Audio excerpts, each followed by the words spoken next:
것이다. 우리가 사회주의 할 때는 뭡니까? 개인보다는 공동체를 우선하고 인간 생활의 개선을 목적으로 부동산 문제 등의 해결을 위한 방법을 찾는 시장은 굉장히 효율적이거든요. 근데 그 시장이 고장났어. 자동차 고장난 거랑 똑같은 거 고쳐야죠. 네? 시험과 관련된 부분을 더 들어볼 수 있겠습니다. 안녕하세요. 자, 이번 시간은 37강인데 여러분께서 좀 어려워하시는 수익 방식 나올 수도 있고 안 나올 수도 있어요. 그러나 둘 중에 하나는 나와요. 최소한 그렇게 생각하시면 됩니다. 혹은 두 개가 다 나오기도 하고 환원 방법과 환원이율 결정법 크게 두 가지인데 환원 방법에서는 수익 환원 방법에는 직접 환원법과 할인연금 수지 분석법이 있다 이렇게 기억하시면 되고 환원 방법에서는 직접 환원법에서는 순수익을 환원이율로 나누고 환원이율은 자본수익률 즉 할인율에다가 자본의 수를 더한다 상각률을 더한다 이 개념이 핵심이에요.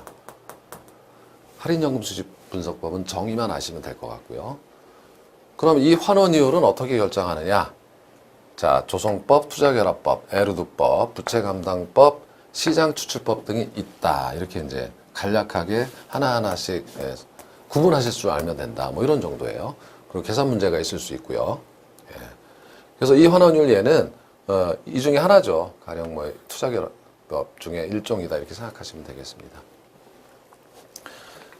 자, 그래서 수익환원법을 이해하실 때 중요한데 가령 있잖아요. 채권이 있다. 채권이라는 건 뭔지 아시죠? 이자가 발생합니다. 잔존 내용 연수가 10년이다. 근데 가령 만약에 매년 말 1억 원씩 들어와요. 10년 동안. 그러면 종이 쪼가리지만 이것은 가치가 있는 거죠. 그러니까 1억 원씩 10년간 들어올 돈을 현재 가치화하면 되겠죠. 현재 가치화하면 채권의 가격입니다. 똑같은 논리로 부동산도 같다는 거죠. 부동산도 수익이 발생하잖아요. 가치가 존재하는 겁니다. 그래서 장래 산출할 것으로 기대되는 순수익, 이건 이제 직접환원법, 미래 현금 흐름, 이것은 할인연금 DCF법, 환원하거나 순수익을 환원하거나 현금 흐름을 할인해서 대상 물건의 가액을 선정하는 방법이다. 이렇게 생각하시면 됩니다. 자, 가령 이렇게 돼 있어요. 매년 5억 원씩 50년 동안 임대료 수익이 들어오는 부동산이다. 그러니까 얼마에 살 수 있는가 이 문제예요. 그러면 5억 원씩 50년 들어오잖아요. 그럼 합치면 5, 25, 250억이지 않습니까? 근데 250억 주고 사실 분은 없을 거예요. 50년 되면 건물은 사라져요. 그러니까 50억이 날아간 거예요. 산 거는. 그러니까 250억 중에 200억 남다 이렇게 생각하셔도 안 돼요. 화폐의 시간 가치가 있지 않습니까? 그 현재 가치로 만들어야 돼요. 그래서 장래 발생되는 순수익을 이 경우에는 현재의 관점에서 가치화하는 거예요. 현재 할인해서 가격으로 보는 평가 방법입니다. 이런 내용이다. 자, 그렇다면 순수익은 어떻게 구하는가 라고 하면 순수익은 이렇게 여러 가지가 있어요. 수익은 이게 이제 직접 환원법이고 얘를 가지고 하면 순소득 승수 유효조소득 승수 GRM이라고 합니다. 승수법에 의해서 할 수 있고 가령 얘는 에르두법에서 이걸 볼 수가 있고 이거는 할인연금 수지 분석법에서 이러한 현금 흐름을 가지고 다 가치로 추정하는 방법 등이 있다 이거예요. 자, 그렇다면 순수익은 어떻게 산정하는가 이건 뭐 크게 중요하지 않아요. 직접법 평가 대상 부동산으로부터 간접법 이것은 사례 부동산에서 유산 잔여법은 복합 부동산에서 일부만 빼고 뭐 이 정도만 보시면 됩니다. 중요한 건 여기 있어요. 자, 환원율과 자본회수 방법에서 굉장히 헷갈리셔 하는데 예를 들면은 이 내용이 뭐냐면 매년 5억 원씩 영원히 지대 수익이 들어온다. 내용 연수가 무한대입니다. 가치가 예를 들어 사라지지 않아요. 영원히 들어오고 토지는 사라지지 않기 때문에. 그럼 영구연금이 됩니다. 5억 원씩. 이 5억 원이 영구연금이에요. 영구연금의 현가계수는 R분의 1이에요. 다시 말해서 영원히 들어오는 5억 원의 현재 가치는 5억 원에다가 R분의 1. 만약에 할인율을 10%라고 가정한다면 10%분의 1 이렇게. 이것은 0.1분의 5억이니까 50억 원이 된다 이 뜻이에요. 다시 말하면 할인율이 10%일 때 영원히 들어오는 5억 원의 현재 가치는 50억이다. 그러니까 현재 이 토지를 50억에 주고 사면 된다 이겁니다. 할인율은 곧 수익률이기 때문에 그럼 그 정도 수익률이 나죠. 50억에 사면. 이런 뜻이 영원히 그 수익률이 나는 거고요. 10% 수익이 난다는 거예요. 예. 자, 그런데 이것은 그럼 5억 원은 순수익이고요. 그 다음에 이제 환원율입니다. 10%는.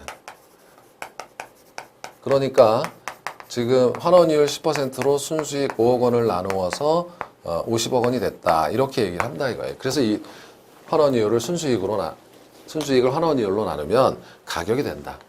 수익 가격이 된다. 이렇게 이제 정의할 수가 있는 거예요. 근데 문제는 건물인 경우에는 얘기가 달라지죠. 건물인 경우에는 50년이 딱 지나면 건물이 날아가 버려요. 가령 50억이 샀다 그러면 50억이 흔적도 없이 사라져요. 그래서 자본 회수를 해야 된다 이겁니다. 자본 회수를 해야 된다 이거예요. 그렇죠? 자, 그래서 지금 매년 5억 원씩 50년간 임대료 수익이 들어오는 건물은 그냥 아까 10%가 할인율이었죠? 이 토지인 경우에 자본 수익률 혹은 할인율이었어요. 거꾸로 보면 수익률, 할인율, 수익률 같은 거니까. 그래서 자본 회수를 해야 된다 이거예요. 50억이 날라갔으니까 이것만 임대료 수익 5억 원 들어오는 것만 가지고 평가하면 안 되지 않습니까? 그 방법은 순이익에서 회수하는 게 아니라 여기서 회수하는 방법이에요. 그래서 여기다가 자본회수를 해야 되는 거는 50억 원이 가령 감가상각이 되기 때문에 그 감가상각비를 다 빼줘야 된다라는 거죠. 여기서 빼주는 것이 아니라 환원율로 조정하는 방법은 가령 잔존 내역 연수가 50분의 1이니까 50년이니까 정액법이라면 50분의 1, 즉 몇 퍼센트입니까? 2%씩 매년 상각이 되는 거죠. 그래서 아까는 10%로 나눴지만 여기다가 2%를 더해서 가치를 평가해야 한다 이런 뜻입니다. 토지인 경우에는 감가상각이 안 되니까 자본회수를 할 필요도 없어서 50억. 요게 이제 상각이 되는 부분이 여기에 반영시켜 줬으니까 이렇게 나누면 41.67억 이렇게 되는 거죠. 적잖아요 벌써 감가상각이 되는 기간에 있어서. 그래서 감가상각이 되는 만큼 자본회수를 해야 된다 이런 뜻으로 자본회수율, 즉 건물은 샀는데 사라지기 때문에 이 뜻입니다. 지금 보신 이 내용을 직선법이라고 한다 이렇게 얘기하는 거예요. 자, 환원 방법에 들어가기 전에 먼저 하실 내용이 있는데 바로 이거예요. 중간에 팔면 어떻게 될까? 지금 여태까지는 내용연수까지 부동산을 보유한다라는 가정이었는데 중간에 팔아버린다면 그럼 자본회수를 고려하지 않아도 돼요. 다시 말하면 팔아서 회수합니다 이거죠. 가령 매수 가격이 100억인데 120억에 팔았다. 이렇게 되면 20억이 더 붙었어요. 자본회수를 할 상각이 거꾸로 됐어요. 빼준다 이겁니다. 그래서 가치가 더 높아지겠죠. 그런데 100억에 샀는데 80억에 팔았다 그러면 20억 날라갔죠. 이거 자본회수 해야 돼요 이거는. 그래서 여기다가 더해준다 이렇게 되는 거죠. 가치가 내려가는 거죠. 그런데 만일 매수 가격과 재매도 가격이 같다면 이거 팔아서 자본회수 그대로 했으니까 자본회수 필요 없죠. 0입니다.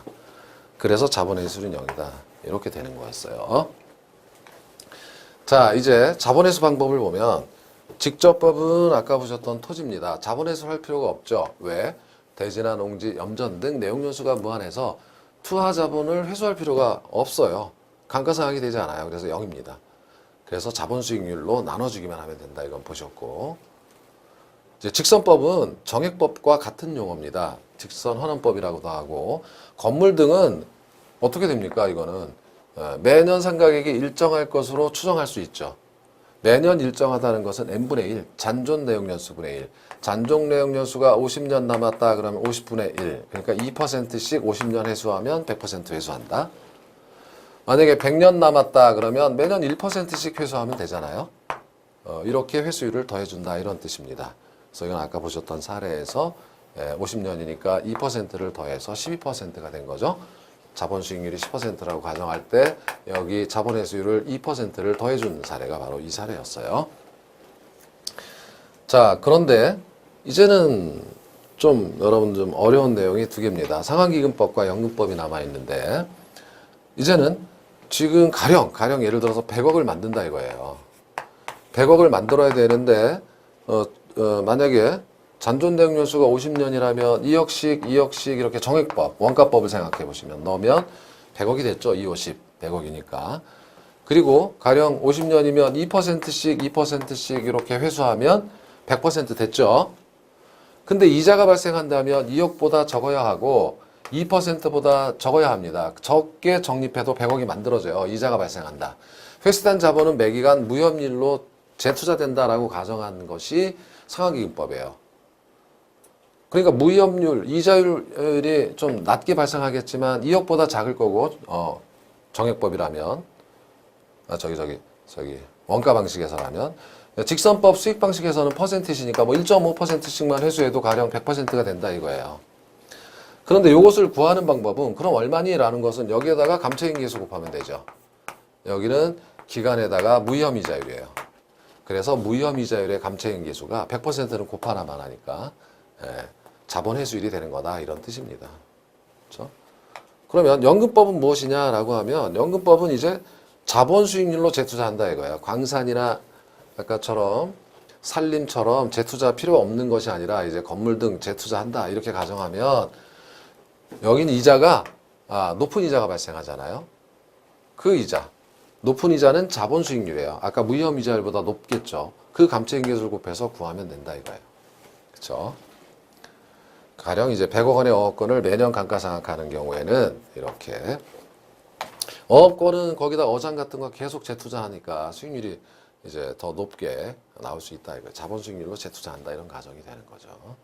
그럼 100%에다가 감채인계수를 곱하면 퍼센티지 매년 상각해야 될 퍼센티지 즉 자본회수율이 나오겠죠. 그 자본회수율이 나옵니다. 그 감채인계수는 잔존내용연수에다가 50년이겠지만 에다가 이번에 무혐의자율이 아니라 자본수익률. 그래서 자본수익률의 감채인계수 100%는 곱하나만 하니까 그것이 매기간 회수해야 할 자본회수율이 나온다 이런 뜻입니다. 자, 그래서 결론을 한번 다시 내기 전에 종합해 보면 자본회수 방법, 즉 순수익을 환원이율로 나눈다. 환원이율은 자본수익률 더하기 자본회수율이다. 직접법은 토지 등은 자본회수율이 없으니까 자본수익률로 바로 나누고 직선법은 자본회수율이 n분의 1이다. 이자가 없는 경우였으니까 잔존 내용 연수분의 1이다. 상환기금법은 이자가 발생한다는 전제하에 구하는 거니까 자본회수율은 무협률의 감채기금계수 낮은 이자가 있다. 연금법은 자본수익률로 재투자한다는 가정이니까 높은 이자가 있다. 그러면 여러분 보세요. 환원이율의 크기는 직선법이 제일 크죠. 보세요. 환원이율이 라지 R이고 자 순수익이고 이것이 수익가격인데 환원이율이 낮을수록 가치는 높아요. 환원이율은 크기 순서가 이렇게 되죠. 그렇죠? 네. 가치는 반대죠. 환원이율이 낮은 연금법부터 상환기금법, 직선법 이렇게 되는 겁니다. 이렇게 이제 정리를 하시면 되겠습니다. 자, 환원 방법 중에 두 번째는 이제 할인연금 수지 분석법인데 이것은 이 정도 현금 흐름을 가지고 있고 아까처럼 얘처럼 그 매각을 재매도를 고려하지 않지만 여기서 재매도 고려해요. 그래서 복귀액을 구해서 현재 가치로 할인한다 이 뜻입니다. 순현가를 구할 때처럼 현금 유입의 현가, 현금 유출의 현가를 뺐죠. 요 유입의 현가가 세후 현금 수지, 또 팔았죠. 세후 지분 복귀 현가, 그리고 지분 투자액을 빼면 이게 순현가였지만 요게 바로 지분 가치다 이렇게 얘기할 수가 있다는 겁니다. 그래서 지분 가치가 30억이었어요. 그런데 기초에 돈 20억 빌려서 샀어요. 그러면 부동산 가치는 50억입니다. 여러분 아파트를 50억에 샀는데 내 돈 30억, 남의 돈 20억 빌려 샀어도 가치는 50억이에요. 더해서 지분 가치에다가 저당 가치를 더한다. 자, 다음은 환원이율 결정 방법인데 역사적 발전 과정이에요. 환원이율 다 봤지만 옛날엔 이런 것도 있었다. 조성법은 환원이율은 미래 순수익을 현재 가치로 만드는 그 방법이 환원이율이지 않습니까? 라지 R로 쓸게요. 그러면 그냥 부동산 가가지고 할인율, 환원이율을 직접 결정하는 게 낫지 않겠냐. 예를 들어서 유동성이 없거나 관리가 어렵고 이런 위험한 요인은 할인율을 더해서 가치를 낮추고 또 자금의 안전성 등 좋은 부분은 환원이율을 낮춰주고 직접 관찰하겠다는 거죠. 근데 이게 무슨 근거로? 이렇게 나오니까 너무 주관적이다 이런 뜻입니다. 자, 물리적 투자결합법은 아까 보신 직접환원법과 가장 유사한 거죠. 그죠? 자, 물리적 투자결합법은 부동산 가치는 이번에 토지 가치와 건물 가치로 구분할 수 있다는 전제하에 토지, 건물로 나눕니다. 토지의 환원이율 다르고 건물의 환원이율 다르죠. 그래서 가중평균에서 구한다. 금융적 투자결합법은 이제 아까처럼 무슨 환원이율을 사용하는 게 아니라 자, 미래 수익을 할인할 때 투자자가 요구 수익률로 할인하죠.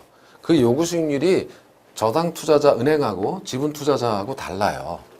그럼 가중평균 해야 되지 않겠니? 이 뜻입니다. 투자 주체마다 다르기 때문에 이것이 금융적 투자결합법이고 이러한 금융적 투자결합법을 조금 변형하면 에루드법이 됩니다. 저당 지분 환원법이라고도 해요.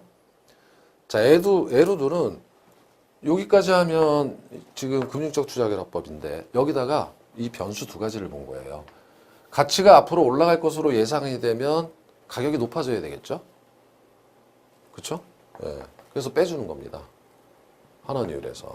그러니까 환원이율이 순수익을 가령 환원이율로 나누어서 부동산 가치가 되니까 이게 낮아지는 거잖아요. 앞으로 가격이 올라가게 되면 이걸 빼주는 거예요. 환원이율에서. 낮아지면 가치가 올라지는 거죠. 앞으로 가격이 많이 올라갈 것 같으면 지금부터 높아진다 이 뜻입니다. 그리고요. 문제는 뭐냐면 지분 형성률. 예를 들어서 지분 투자자의 비율은 해마다 다르겠죠. 원금 갚아 나가니까 원리금 상환해 나간다면. 그러면 지분 형성률을 빼가지고 한다 뭐 이런 정도만 보시면 돼요. 핵심 단어만. 그래서 전형적인 보유기간이 있고 원금 상환분, 기간말 처분에 의해서 투자자분을 회수한다라는 가정이고 자 이런 정도만 보면 돼요. 세전연금 수지를 가지고 하고 가치상승 또는 하락분 반영하고 지분 형성분 반영했다. 그게 에루드법이다. 뭐 이런 정도만 보시면 됩니다. 자, 부채감당법은 이제 그 에루드법이 가지고 있는 문제점을 본 거예요. 왜냐하면 가치 상승을 반영시키니까 부동산 가치가 너무 높아져서 불안하다. 이거 여기다가 대부 비율 곱해가지고 빌려줘야 되는데 너무 높게 평가한 거 아니냐. 인플레이션도 끝났는데. 그래서 저당 투자자 입장에서 구한 환원이율을 부채감당법이라고 합니다. 그렇죠? 자, 그래서 관심은 원리금을 얼마나 지불할 수 있느냐이고 이게 굉장히 중요한데 환원이율의 공식이 부채감당률 곱하기 대부비율 저당상수예요. 이것은 뭐냐면 자 여기다 한번 다시 써볼게요. 환원이율로 순수익을 나누면 부동산 가격이 됐죠. 그럼 환원이율은 뭐냐라고 하면 환원이율은 이거 바꾸면 되잖아요. 순수익을 부동산 가격으로 나누면 되는 거죠. 이 뜻입니다. 그런데 이 세 가지를 곱하면 얘가 된다 이거예요. 자, 부채 감당률은 뭡니까? 순영업소득을 부채 서비스, 즉 원리금으로 나누는 거고 대부 비율은 부동산 가격에서 대부 금액이 차지하는 비율이고 저당 상수는 대부 금액에서 원리금이 차지하는 비율이잖아요. 지워지고 남는 것은 부동산 가격분의 순소득, 순영업소득 이렇게 돼가지고 환원이율로 쓰겠다라는 겁니다. 자, 시장추출법은요. 이 환원 요 있잖아요. 요 가격과 순수익을 사례부동산 이미 거래된 사례부동산으로부터 구해서 쓰겠다 이겁니다. 여기 나온 게 그거예요. 같은 내용. 그래서 사례가 들어간다. 거래 사례로부터 사용하겠다. 자, 수익분석법은 이제 임대료를 추정하는 방법인데 이거는 논리적 모순이 있어서 이거는 일반 부동산에 사용하지 않고 일반 기업 경영에만 사용한다. 순수익을 추정해가지고 필요제공비 더해서 수익임료다 이렇게 한다는 겁니다. 자, GRM은 나와본 적이 없어요. 사실은 이건 조소득 승수법에서 했던 거라. 예를 들면 어느 지역 빌딩 매매 가격이 평균 10억 원이다. 그죠? 총 연간 총 임료는 2억 원으로 조사됐다. 그럼 GRM은 얼마인가 이거야. GRM은 조소득 승수잖아요. 그러니까 2분의 10이니까 5가 되는 거죠. 이게 승수니까 그러면 이 지역 승수가 5라는 것은 이제 대상 부동산의 임대료만 알면 곱하면 부동산 가격이 된다 이거예요. 5를 곱하면 3, 5, 15, 15억이 되지 않습니까? 이렇게 해서 평가하겠다. 그래서 수익 방식과 비교 방식이 섞여 있어요. 이런 정도. 자, 물건별 평가 방법은 감정평가에 관한 규칙 제12조에서 규정해 놨어요. 물건별로 이렇게 구해야 된다. 주된 방법이다. 주된 방법. 감정평가. 그러나 이게 곤란할 때는 다른 것으로 할 수 있다. 뭐 이런 내용들이 다음 표에 정리되어 있는 겁니다. 그래서 토지는 공시지가 기준법이에요. 중요하죠. 공시지가 기준법. 자, 비고에서는 뭐 이런 예외 사항이 있을 때는 다른 감정평가 뭐 할 수도 있고 시상가액 조정도 할 수 있다. 뭐 이런 거고요. 건물은 당연히 원가법입니다. 제조단 원가를 구하고 감가 수정을 한다. 배우셨죠? 토지와 건물이 건물을 일괄 평가할 때는 어떻게 해야 됩니까? 이거는 토지와 건물이 일체로 거래되니까 이거 토지는 원가법 안 되잖아요. 그죠? 예. 그러니까 건물은 또 원가법이 되잖아요. 토지와 건물이 합쳐 있을 때는 그러니까 거래사례 비교법을 해야 된다 이거야. 그래서 직권법에 따라 구분 소유권이 대상이 되는 건물과 대지사용권을 일괄 평가할 때 거래사례 비교법을 사용하고 토지가액과 건물가액으로 뭐 구분 표시할 수는 있겠다. 뭐 이런 정도. 자, 살림은 임목은 거래사례 비교법. 살림은 구분 평가해야 되잖아요. 이렇게 일반적으로 산주와 임목을 구분 평가하죠. 물건은 하나인데 가치가 다르기 때문에 구분 평가하는 거고, 임목은 거래사례 비교법, 소경목림은 원가. 소경목은 지름이 작은 나무나 쓰고 그냥 땔감이다 생각하시면 돼요. 소원 기억하시면 되죠. 소원. 입거 뭐 이렇게 해가지고 헷갈리시니까 임목은 거래사례 비교법. 그리고 산주와 임목을 일괄 평가하는 경우에 구분 평가하지 않고 경우에 따라서 일괄 평가할 수 있는데 그럴 경우에는 거래사례 비교법이다. 이렇게. 자, 그래서 살림이 좀 헷갈려요. 많죠? 다른 거에 비해서. 그래서 입거 소원, 임목 거래사례, 수경문이 원가법, 그리고 구분 평가는 아시고 나머지는 다 거래사례. 그렇죠? 일괄 평가 거래사례 이렇게. 과수원은 역시 거래사례 비교법이고 공장재단은 구분평가예요. 공장재단도 사실은 뭡니까? 가치가 다르잖아요. 공장 건물이 있고 토지가 있고 기계도 있고 다 섞여 있는 물건이 하나예요. 가치는 다른데. 그러나 계속적인 수익이 예상되는 경우 등 일괄하여 평가하는 경우에는 수익환원법을 적용할 수 있다. 예외 조항이 있는 거고요. 자, 광업재단은 수익환원법. 자동차는 거래사례가 많으니까 거래사례 비교법이다 이렇게 생각하시면 되고, 반면에 건설기계, 선박, 항공기는 원가법이에요. 그리고 효용가치가 없으면 해체처분 가격, 얘도 마찬가지고. 동사는 거래사례 비교법이에요. 임대료는 임대사례 비교법, 이것도 중요하죠. 광학권은 이건 권리니까 재단, 광업재단 전체 가격에서 시설 가격을 빼면 권리의 가격이 나온다 이런 거고요. 어업권도 마찬가지예요. 어장 전체 가격에서 시설의 가격을 빼면 권리의 가격이 나온다. 자, 이제 영업권, 뭐 특허, 실용실현, 디자인, 상표 이런 거는 다 수익환원법이에요. 이런 거는 이러한 권리들은 수익환원법이다. 유가증권까지 나오겠어요. 상장 주식은 이미 거래되니까 거래사례, 비상장 주식은 유무형 자산 가치에서 부채 가치를 빼면 순자산 가치를 발행 주식으로 나눈다 이런 거겠죠. 자, 그리고 요거는 이제 부동산과 관련이 되어 있는 거죠. 소음 진동 등으로 인한 가치 하락분을 계산할 때는 자, 소음 등이 발생하기 전 대상 물건의 가액하고 원상 회복 비용 이런 거 고려해서 평가한다. 이렇게 보시면 되겠죠. 자, 그래서 이번 시간에는 두 가지죠. 좀 짧았지만 수익 방식과 기타 평가 방식, 즉 물건별 평가 방식 두 가지를 한 거고 최대 두 문제 이렇게 나오게 됩니다. 자, 다음 시간에는 이제 요거 빨리 보고요. 또 기출 문제를 통해서 변형된 기출 문제를 통해서 전체를 한번 복습하는 시간을 갖도록 하겠습니다. 자, 고생 많으셨습니다. 고맙습니다.